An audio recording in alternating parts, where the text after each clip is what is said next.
کہ کائنات کے مشکل کشا ہیں میرا مولا بھی اور اللہ کا رسول، لیکن فاطمہ ان کی بھی مشکل کشا، جو کائنات کے مشکل کشا ہیں ان کی مشکل کشائی کرنے والی کا نام فاطمہ۔ صرف 2 جملے عرض کر رہا ہوں گھڑی کو دیکھتے ہوئے۔ قبر سیدہ پر کھڑے ہو کر میرے مولا نے جو پہلا مرثیہ پڑھا اس کا پہلا لفظ تھا الآن انکسر الظہری۔ آج فاطمہ دنیا سے نہیں گئی، علی کی کمر ٹوٹ گئی۔ دنیا کی ہر زبان میں کمر یہ محاورہ ہوتا ہے اس بات کا کہ میرا سہارا۔ فاطمہ علی کا سہارا۔ کون علی؟ جو ہر گرتے ہوئے کا سہارا ہے، جو ہر مصیبت زدہ کا سہارا۔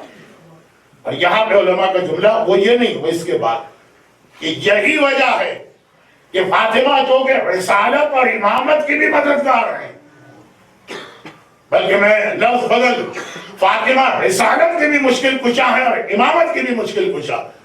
یہ بھی ون آف دا ریزن کہ فاطمہ کو ظاہری اعتبار سے اللہ نے کوئی منصب، کوئی عہدہ نہیں دیا۔ کہا گیا کہ جی وہ عورتوں کو اللہ کے عہدے نہیں ملتے، یہ بھی غلط ہے۔ ایسا کوئی فارمولہ یا عقیدہ اسلام میں نہیں۔ جن کو اللہ نے منصب دیے ان سب سے بلند رتبہ فاطمہ کا ہے بجز رسول خدا۔ جتنے انبیاء گزرے فاطمہ ان سب سے بلند رتبہ رکھتی، ان کو نبوت مل گئی، فاطمہ کو کوئی الہی منصب نہیں ملا۔ کیوں؟ ون آف دا ریزن یہی بات ہے جو ابھی میں نے کہی۔ وہ کیا بات کہی میں نے؟ وہ یہ دیکھیے،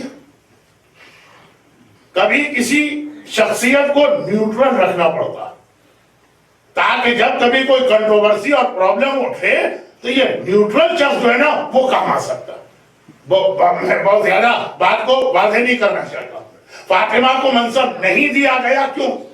دنیا والوں کا رسول سے اختلاف صرف رسالت پر تھا۔ مکے والوں نے بار بار کہا محمد تم رسالت کا دعویٰ واپس لے لو، آج بھی تم ہمارے بھائی، آج بھی تم ہمارے دوست، آج بھی تم ہمارے ساتھی، بس ہمارے بتوں کو برا نہ کرو، اپنی رسالت کا اعلان نہ کرو۔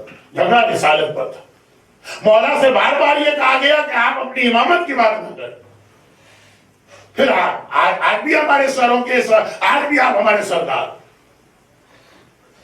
مولا سے اختلاف سارا امامت پر ہے، رسول سے اختلاف سارا رسالت پر ہے۔ فاطمہ ان دونوں کی مشکل کشا۔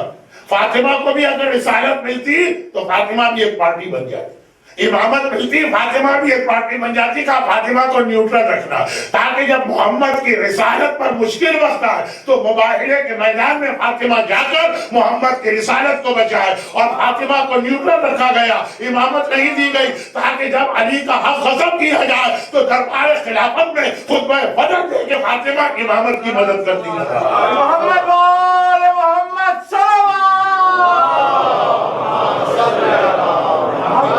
رسالت کی مددگار بن رہی ہے۔ چنانچہ آپ نے دیکھا کہ وہ مباہلے کے عیسائی رسول کو کتنے دنوں سے دیکھ رہے ہیں، علی کو کتنے دنوں سے دیکھ رہے ہیں، حسن کو کتنے دنوں سے دیکھ رہے ہیں، حسین کو کتنے دنوں سے، کس کی وجہ سے وہ فوراً شکست تسلیم کرتے ہیں؟ وجود فاطمہ۔ اور دربار خلافت میں فاطمہ کا خطبہ انتہائی بدترین دشمن اہل بیت نے بھی یہ لکھ دیا جو پوری ہسٹری کو ٹویسٹ کر دیتے ہیں کہ جب تک فاطمہ زندہ رہی علی نے بیعت نہیں کی۔ ہمیں پتہ ہے کبھی نہیں کی، لیکن انتہائی جو ہسٹری کو ایک سیکنڈ میں چینج کر دیتے، ان میں بھی یہ ہمت نہیں ہوئی کہ وہ یہ کہتے کہ پیغمبر کے فوراً بعد علی نے بیعت کر کہ جب تک فاطمہ زندہ رہے۔ یہ فاطمہ کا وجود امامت کا ایک پروٹیکشن بن رہا ہے۔ برحمتك يا ارحم الراحمين وصلى الله على محمد وآله الطاهرين